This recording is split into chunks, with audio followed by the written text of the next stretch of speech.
معاشرت چھوڑو، اپنے نبی والی معاشرت اپناؤ۔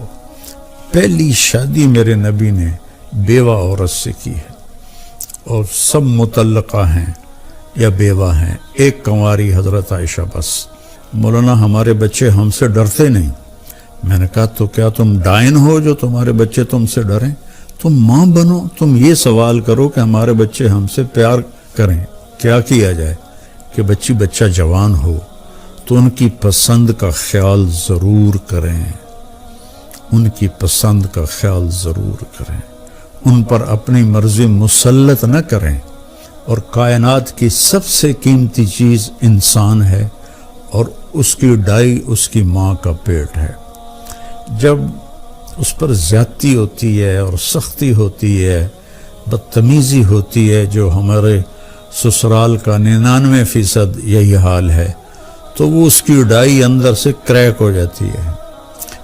پیدائشی طور پر بچے ڈپریشن کا شکار ہو کر پیدا ہو رہے ہیں، کہ جو ماں ڈپریشن برداشت کرتی ہے اور اس کی ڈائی پر اثر ہوتا ہے تو بچہ پیدائشی ڈپریشن کا شکار ہوتا ہے۔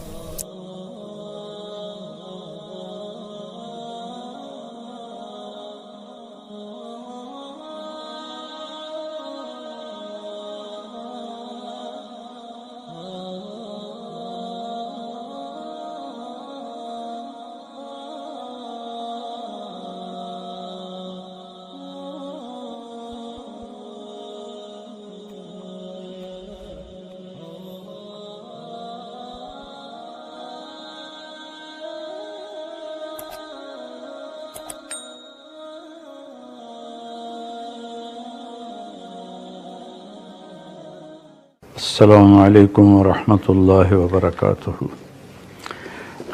بسم اللہ الرحمن الرحیم، والصلاة والسلام علی رسولہ الکریم وعلی آلہ وصحبہ اجمعین۔ میرے محترم بھائیوں، بہنوں، دوستوں، بزرگوں، بچوں، بچیوں، رمضان کا مبارک مہینہ چل رہا ہے، ہم اس پہ اللہ کا شکر ادا کریں، روزوں کی پابندی کریں، تراویح کا اہتمام فرمائیں، بغیر عذر کے 20 تراویح نہ چھوڑیں کہ ہر سجدے پر 1500 نیکی لکھی جاتی ہے۔ تو کتنی بڑی کمائی کر کے ہم آتے ہیں۔ آپ 8-10 پڑھ کے چلے جائیں تو کوئی گناہ نہیں کیا آپ نے، لیکن آپ نے نقصان کیا ہے کہ رمضان میں نوافل فرض کے درجے میں چلے جاتے ہیں، تو ہیں وہ نفل لیکن لکھا جا رہا ہے فرض۔ فرض سجدہ کتنا قیمتی ہے یہ آخرت میں ہی معلوم ہوگا۔ قرآن پاک کی تلاوت فرمائیں، پھر جھوٹ نہ بولیں، دھوکے بازی نہ کریں، فراڈ نہ کریں، کسی کے ساتھ بدتمیزی نہ کریں، اور اس قرآن کو سینے سے لگا کے رکھیں۔ یہ واحد کتاب ہے جو آسمان سے جیسے اتری تھی آج بھی ویسے ہی ہے، لا ریب فیہ، شک سے بالا تر ہے، کوئی اس میں تبدیلی نہیں ہوئی، کسی نے زیادتی نہیں کی، کسی نے کمی نہیں کی۔ انا نحن نزلنا الذکر وانا لہ لحافظون، ہم نے قرآن کو اتارا اور ہم اس کی حفاظت کرتے رہیں گے۔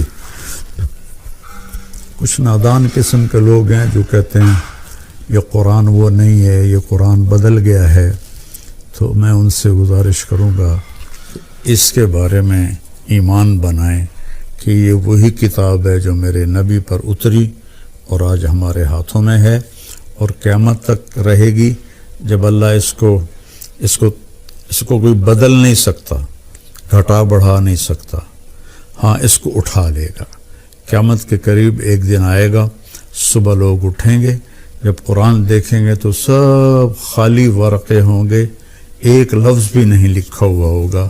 اس طرح اللہ اس کو اٹھا لے گا، چونکہ یہ اللہ کی زبان سے نکلا ہوا کلام ہے، اسے کوئی بدل نہیں سکتا۔ تورات اللہ نے لکھوائی، بولی نہیں۔ زبور اللہ نے لکھوائی، اپنی زبان سے نہیں بولی۔ انجیل اللہ نے لکھوائی اپنی زبان سے نہیں بولی، اس لیے وہ ساری تبدیل ہو گئیں، اور یہ اللہ کی زبان سے نکلا ہے، اسے کوئی نہیں بدل سکتا۔ لا یاتیہ الباطل من بین یدیہ من خلفہ، اس کے اندر کوئی ملاوٹ نہیں کر سکتا، نہ کوئی جھوٹ ملا سکتا ہے، نہ جھوٹ مل سکتا ہے۔ تو میں دو لفظ پر آج پہلے بات کروں گا کہ روزے کا بیان چل رہا ہے، تو روزے میں اللہ تعالیٰ ایک جگہ فرماتا ہے ہن لباس لکم وانتم لباس لہن، کہ تمہاری بیویاں تمہارے لباس ہیں، اور عورتوں سے کہتا ہے تمہارے خاوند تمہارے لباس ہیں۔ یہ تشبیہ پورے قرآن میں کسی رشتے کی اللہ نے نہیں دی جو خاوند اور بیوی کی اللہ تعالیٰ نے تشبیہ۔ خاوند اور بیوی کا رشتہ کتنا ضروری ہے۔ ہمارے ہاں تو ہندی معاشرہ ہے، کسی کی بیوی فوت ہو جائے تو اس کو لڑکی نہیں ملتی، اور کسی کا خاوند فوت ہو جائے تو اس سے خاوند نہیں ملتا، کوئی بیوہ ہو جائے، مطلقہ ہو جائے، اس کا کوئی رشتہ نہیں پوچھتا، ایک آدھ بچہ ہو تو وہ بیچاری اسی کے ساتھ ہی گزار دیتی ہے، اس کا کوئی رشتہ مانگنے بھی نہیں آتا۔ میں چاٹ گیا تھا، وہاں میں نے معاشرت دیکھی کہ 8 بچوں کی ماں کو بھی طلاق ہو جائے تو عدت کے بعد فوراً اس کی شادی ہو جاتی، اور جو خامد ہوتا ہے وہ 8 بچوں کو سنبھال لیتا ہے۔ حالانکہ غریب ملک ہے بالکل، اور یہاں سب کچھ ہے، لیکن کہیں کبھی کسی بیوہ کی شادی ہو، اس کے ساتھ بچے ہو تو کہیں جی اسی بچہ نہیں لینا، اسی بچی نہیں لینی۔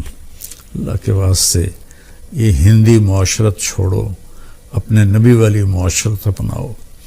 پہلی شادی میرے نبی نے بیوہ عورت سے کی ہے، اور سب مطلقہ ہیں یا بیوہ ہیں، ایک کنواری حضرت عائشہ بس۔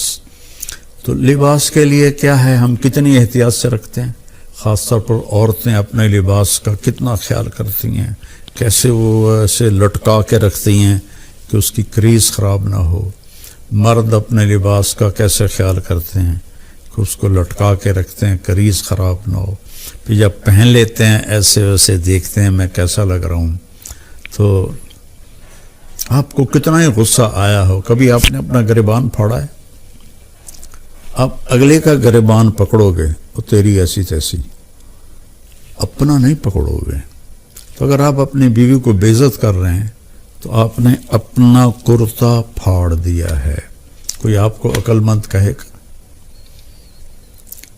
آپ اتنی حفاظت کرتے ہیں کہ کھانا کھانے سے پہلے اوپر رومال بچھاتے ہیں، ہوٹلوں میں بھی ملتا ہے، اب گھروں میں بھی ہوتا ہے، کہ تاکہ کھانے کے کوئی ذرات یا سالن کا کوئی قطرہ وہ کرتے پر پڑ نہ جائے۔ اتنی احتیاط کرتے ہیں۔ اتنی سی احتیاط آپ کر لیں اپنی بیوی کی اور بیوی اپنے خامند کی، کہ ایک دوسرے کو برداشت کر لیں۔ جو اللہ کی قسم کھا کے کہتا ہوں، ضد چھوڑنے میں اور جھک جانے میں ساری کامیابیاں اور عزتیں چھپی ہوئی ہیں۔ میرے ساتھ اللہ نے شہرت کا عجب معاملہ کیا تو مجھے بہت مسائل کا سامنا کرنا پڑا، تو اللہ تعالیٰ نے مجھے ان 2 چیزوں کی توفیق عطا فرمائی۔ میں ضد کے آگے ہار مان جاتا تھا، پیچھے ہٹ جاتا تھا، اگلے کی پوری کر دیتا تھا، اور جتنا بھی میرے اوپر کچھ ہوا میں سر نیچے جھکا کے رکھا۔ میں نے کبھی جواب نہیں دیا، کبھی ترکی بترکی جواب نہیں دیا، کبھی ضد کو ضد سے نہیں توڑا، اپنی ضد کو توڑ دیا اور اپنے آپ کو نیچے جھکا لیا۔ تو میرے مالک نے میرے اوپر کتنا کرم کیا، میں کیسے بیان کروں کہ میرے قیامت تک زندگی لے کر رہوں اور سجدے میں پڑا رہوں تو میں اللہ کی اس نعمت کا شکر ادا نہیں کر سکتا۔ آج میں آپ سے مخاطب ہوں اور اللہ میری بات کو پوری دنیا میں پھیلا رہا ہے۔ اللہ کے واسطے ضد چھوڑ دے، اگلے کی ضد مان لیں، حتیٰ کہ بچہ بھی ضد کرے نا تو اس کی ضد مان لیں۔ مائیں اس کی پٹائی شروع کر دیتی ہیں، وہیں سے نفرت کے بیج آپ ان کے اندر بو دیتے ہیں۔ ایک جگہ میں تھا تو خواتین جمع تھی تو کہنے لگی مولانا ہمارے بچے ہم سے ڈرتے نہیں۔ میں نے کہا تو کیا تم ڈائن ہو جو تمہارے بچے تم سے ڈریں؟ تم ماں بنو، تم یہ سوال کرو کہ ہمارے بچے ہم سے پیار کریں، کیا کیا جائے؟ یہ بھی کوئی سوال ہے کہ ہمارے بچے ہم سے ڈرتے نہیں؟ ڈرانا نہیں ہے، قریب کرنا ہے۔ تو جھک جاؤ، آپ کا گھر آباد ہو جائے گا۔ اللہ کی قسم کھا کے کہتا ہوں آپ کے گھر میں خوشیاں رہیں گی۔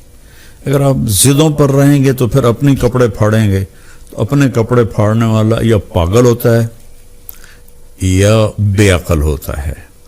تو ایک تو تشبیہ یہ ہے جس میں اللہ تعالیٰ نے ہمیں اتنا خوبصورت سمجھایا ہے کہ ہن لباس لکم وانتم لباس لہن۔ پھر اس سے ایک اور مطلب بھی نکلتا ہے، جب ہم چھوٹے تھے ہماری مائیں ہمیں جو کپڑے پہناتی تھی وہ ہم پہن لیتے تھے۔ جب ہم بڑے ہوئے تو ہم اپنی پسند کا کپڑا خود لینے لگے اور خود یا خریدا یا منگوایا اپنی پسند کا۔ تو اس میں یہ اشارہ ہے کہ بچہ جوان ہو تو ان کی پسند کا خیال ضرور کریں، ان کی پسند کا خیال ضرور کریں، ان پر اپنی مرضی مسلط نہ کریں۔ وہ اگر خوشی سے مان رہے ہیں شکر ہے اللہ کا، لیکن مثلا بیٹا کہہ دیتا ہے کہ اماں میں نے یہاں شادی نہیں کرنی، یا بیٹی کہہ دیتی ہے اماں میں نے یہاں شادی نہیں کرنی، وہ اللہ کے واسطے ان کے اوپر زبردستی نہ کرو، جبر نہ کرو۔ یہ اللہ نے ان کو حق دیا ہے، لڑکی کو بھی لڑکے کو بھی اللہ نے حق دیا ہے کہ وہ انکار کر دے۔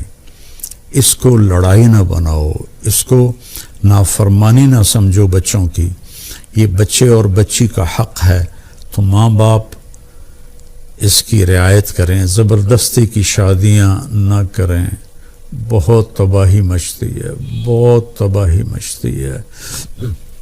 عمر گزر گئی ان کے بھیانک انجام دیکھتے ہوئے، جہاں ماں باپ نے ٹھونس دیا لڑکی پر کہ ایتھے ہی کرنی ہے، یا بیٹے پر ٹھونس دیا ایتھے ہی کرنی ہے نہیں تو گھروں نکل جا۔ یہ اس قسم کی فضول باتیں، یا ہم نے تو بس ارائیوں میں کرنی ہے، ہم نے تو جٹوں میں کرنی ہے، ہم نے تو راجپوتوں میں کرنی ہے۔ میرے نبی کا فرمان ہے نیک دیکھو، نیک ہو، صالح ہو، اچھے اخلاق والا ہو، جس قوم کا بھی ہو رشتہ جوڑ دو۔ میرے نبی نے اپنی ایک بیٹی اپنے گھرانے میں دی حضرت علی علیہ السلام کو، باقی تینوں بیٹیاں آپ نے اپنے خاندان سے باہر دی ہیں۔ حضرت عثمان کو جو بنو امیہ میں سے تھے 2 بیٹیاں ان کو دی، ابو العاص کو بڑی بیٹی حضرت زینب دی۔ تو رشتوں میں اس بات کا خیال رکھیں کہ بچوں کی رائے کا خیال رکھا جائے۔ بات لمبی ہو رہی ہے لیکن ضروری ہے۔ حضرت علی رضی اللہ تعالیٰ عنہ علیہ السلام تشریف لائے حضرت فاطمہ کا رشتہ مانگنے، اور جبریل پہلے آ گئے تھے کہ یا رسول اللہ، اللہ نے علی اور فاطمہ کا رشتہ طے کر دیا ہے۔ تو جب آ کر بیٹھے تو شرمندگی سے بول نہ سکے، تو آپ نے خود فرمایا علی کیسے آئے؟ وہ خاموش۔ پھر آپ نے فرمایا فاطمہ کے رشتے کے لیے آئے ہو؟ کہا جی ہاں۔ تو انشاءاللہ کہہ کے اٹھ گئے، ہاں نہیں کی، صرف اتنا کہا انشاءاللہ، حالانکہ وہی آ چکی ہے انشاءاللہ۔ سیدھے گھر گئے، حضرت فاطمہ رضی اللہ تعالیٰ عنہ علیہ السلام کو بلایا اور فرمایا بیٹی علی کا رشتہ آیا ہے، میں ہاں کر دوں؟ اللہ اکبر۔ آج کی بیٹیاں بیچاری ماں باپ کے آگے سر جھکا دیتی ہیں، تو جنت کی عورتوں کی سردار اور حسنین کی ماں، ان کے بارے میں آپ کا کیا خیال ہے؟ بیٹی رشتہ کر دوں؟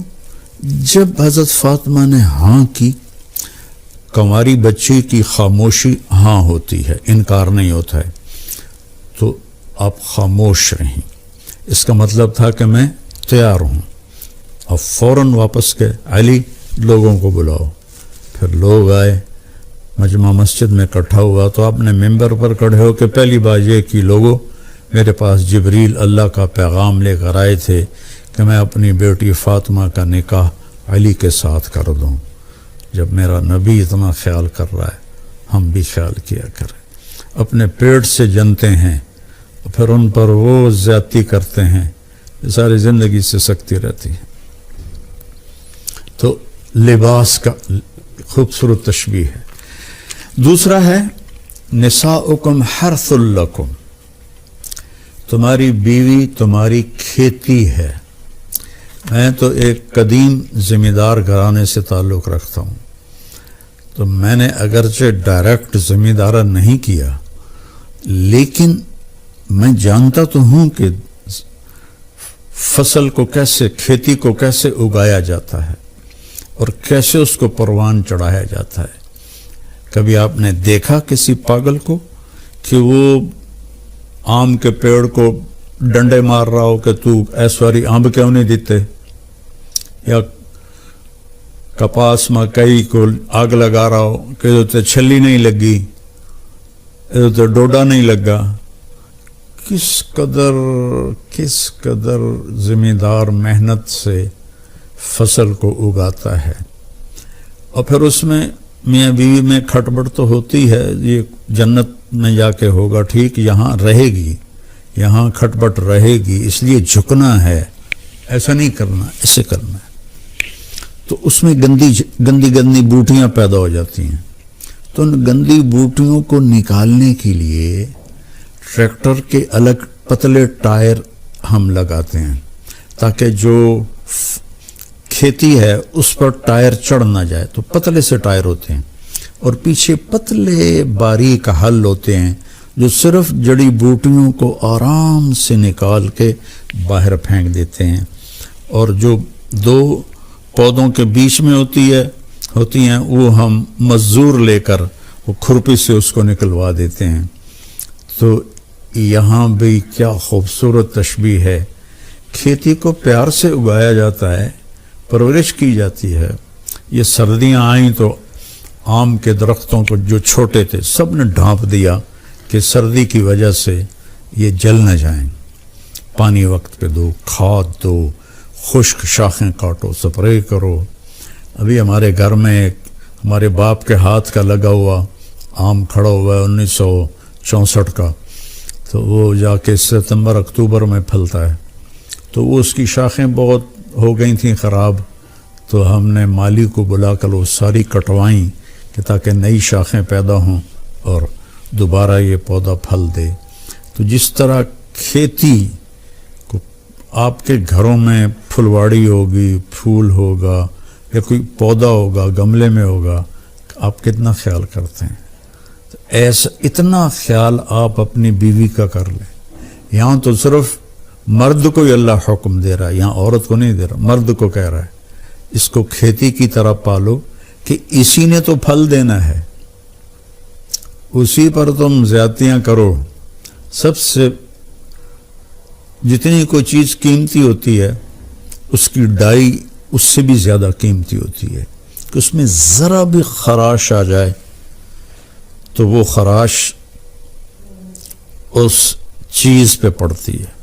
مرسڈیز کی ڈائی کتنی قیمتی ہوگی، اس پہ خراش ہوگی تو مرسڈیز پہ خراش آ جائے گی، کوئی بھی موٹر ہو خراش آ جائے، فوراً ڈائی کو توڑ کے نئی ڈائی لگاتے ہیں۔ اور کائنات کی سب سے قیمتی چیز انسان ہے، اور اس کی ڈائی اس کی ماں کا پیٹ ہے۔ جب اس پر زیادتی ہوتی ہے اور سختی ہوتی ہے، بدتمیزی ہوتی ہے، جو ہمارے سسرال کا 99% یہی حال ہے، تو وہ اس کی ڈائی اندر سے کریک ہو جاتی ہے۔ پیدائشی طور پر بچے ڈپریشن کا شکار ہو کر پیدا ہو رہے ہیں، کہ وہ جو ماں ڈپریشن برداشت کرتی ہے اور اس کی ڈائی پر اثر ہوتا ہے تو بچہ پیدائشی ڈپریشن کا شکار ہوتا ہے۔ تو اللہ کے واسطے اپنی بیویوں سے حسن سلوک رکھیں۔ اللہ تعالیٰ کہہ رہا ہے وَعَاشِرُوهُنَّ بِالْمَعْرُوفِ، اپنی بیویوں کے ساتھ اچھا سلوک کرو۔ فَإِن كَرِهْتُمُوهُنَّ، اگر تمہیں کوئی بات اچھی نہیں لگتی یا وہ پوری اچھی نہیں لگتی، فعسى ان تکرہوا شیئا ویجعل اللہ فیہ خیرا کثیرا، تو ممکن ہے اس ناگواری میں اللہ تمہارے لیے بہت بڑی خیر نکالتا۔